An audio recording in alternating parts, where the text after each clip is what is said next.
Hello everyone. In the previous video we have seen what are the advantages and disadvantages of DBMS. Now in this video this will be a small topic, that is, who are the users of DBMS? Who is exactly using the DBMS?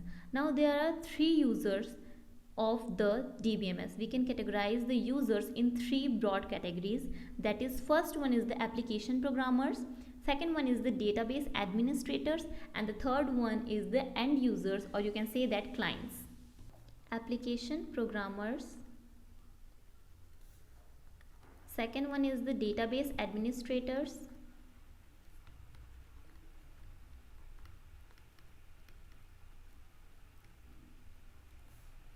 and the third one is the end user. So application programmers are the one who writes programs or queries in various programming language, in various query language, to interact with the database.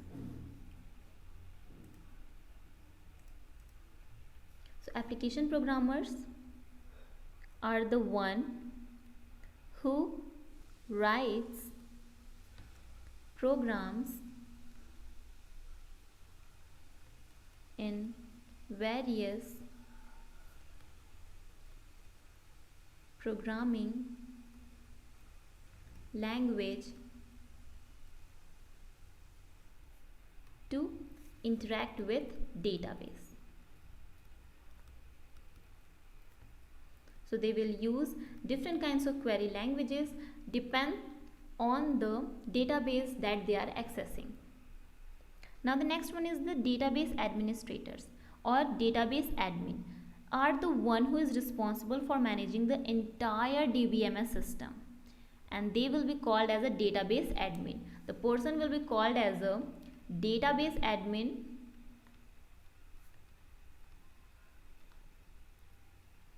who is responsible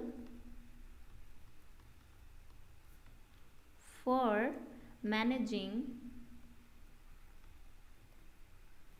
entire DBMS. Now the last one is the end users. End users, I think it is clear to everyone. These end users are the people who interact with the database management system via some interfaces. They conduct various operations on database like retrieving, updating, deletion, etc. So these are end users, or you can say that the clients or users who interact with database via any